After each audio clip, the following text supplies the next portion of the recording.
video, jangan lupa like, subscribe, dan bunyikan lonceng notifikasinya.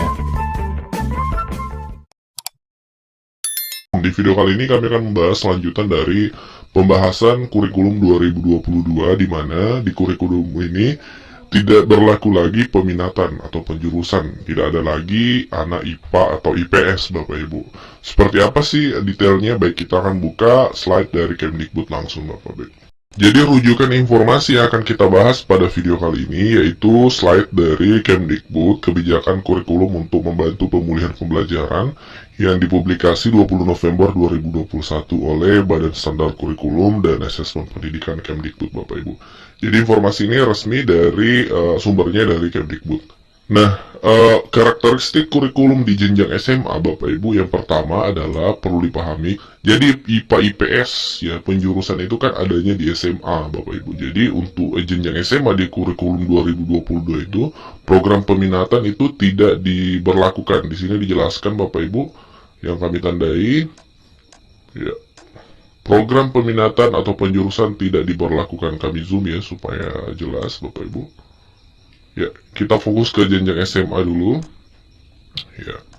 Nah, selanjutnya di kelas 10 ya, pelajar menyiapkan diri untuk menentukan pilihan mapelnya di kelas 11. Jadi nanti mata pelajarannya di kelas 10 untuk jenjang SMA itu persis dengan mapel yang ada di SMP, Bapak Ibu, khusus kelas 10 atau kelas 1 SMA.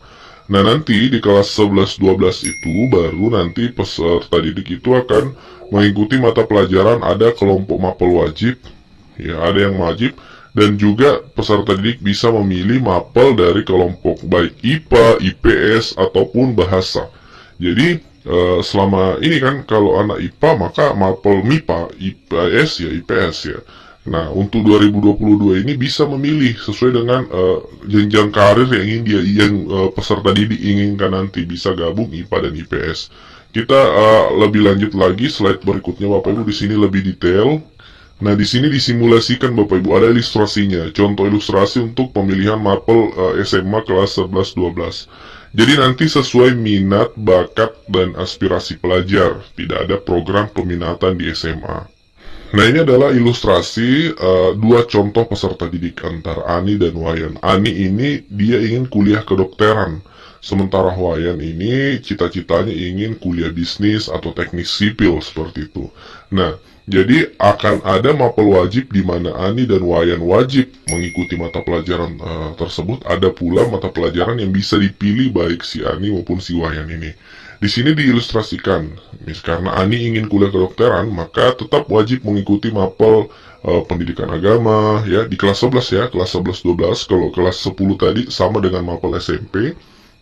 Nah, untuk kelas 11-12, nanti mata pelajaran wajibnya adalah pendidikan agama, PKN, bahasa Indonesia, bahasa Inggris, matematika, seni, kemudian penjas, kemudian sejarah. Nah, ini yang wajib. Nah, karena Andi tadi ingin jadi dokter seperti itu, maka dia bisa memilih kelompok mata pelajaran MIPA.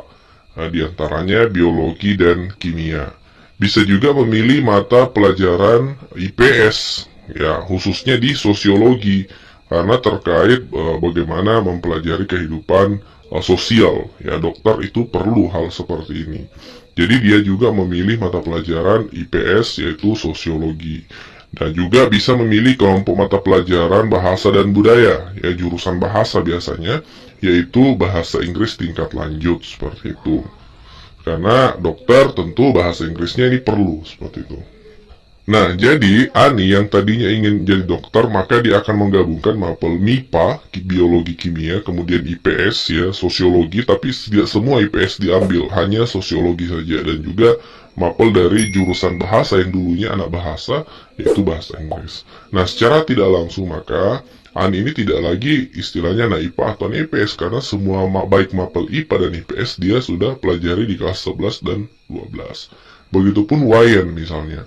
Wayan masih menimbang apakah ia kuliah bisnis atau teknik sipil. Nah, maka berikut mapel yang diambil kelas 11 dan 12. Sama mapel yang wajib tadi yang harus diikuti, ya, ada berapa mapel ini, mulai dari pendidikan agama sampai ke sejarah. Nah, Karena Wayan ingin prediksinya ingin menjadi kuliah bisnis atau teknik sipil, maka diambil juga mata pelajaran MIPA 10 jam per minggu, yaitu fisika dan matematika peminatan. Ya, fisika dan matematika peminatan. Juga membutuhkan mapel IPS, yaitu ekonomi dan geografi. Tidak memilih sosiologi, lebih cenderung ke ekonomi dan geografi, karena antara kuliah bisnis dengan teknik sipil yang dibutuhkan adalah, atau yang sinkron, yaitu ekonomi dan geografi. Kuliah bisnis itu ekonomi, teknik sipil itu cenderung ke geografi. Nah, di sini dijelaskan bahwa Wayan mengambil mata pelajaran dari dua kelompok, sebagaimana syarat minimum, meskipun sekolahnya membuka 3 kelompok mata pelajaran. Misalnya di sekolah Wayan ini ada kelompok bahasa Indonesia, kelompok mata pelajaran bahasa dan budaya, termasuk bahasa Inggris tingkat lanjut, tapi Wayan memilih 2 saja, itu bisa. Tidak mesti mengambil mapel dari kelompok mata pelajaran bahasa. Jadi kelompok mata pelajaran sekali lagi ada 3, MIPA, IPS, dan bahasa. Dia sifatnya jadi kelompok mata pelajaran, bukan lagi jurusan atau peminatan seperti itu. Jadi satu siswa bisa saja belajar mapel MIPA, belajar juga IPS sesuai dengan cita-cita atau pekerjaan yang dia inginkan nantinya, sesuai dengan minatnya, bakatnya, dan aspirasi pelajar tersebut. Ya, inilah karakteristik dari pembelajaran yang ada di SMA di kurikulum 2022. Jadi betul-betul menyesuaikan dengan minat dan bakat ataupun aspirasi dari seorang peserta didik. Nah, seperti itu. Jadi peserta didik bisa memproyeksi nanti ke depan dia mau jadi apa, kemudian dia mau ambil mata pelajaran apa yang sesuai dengan yang dia inginkan. Nah, bagaimana menurut Bapak Ibu? Silahkan berkomentar di kolom komentar, kita diskusi di sana. Terima kasih dan Assalamualaikum warahmatullahi wabarakatuh.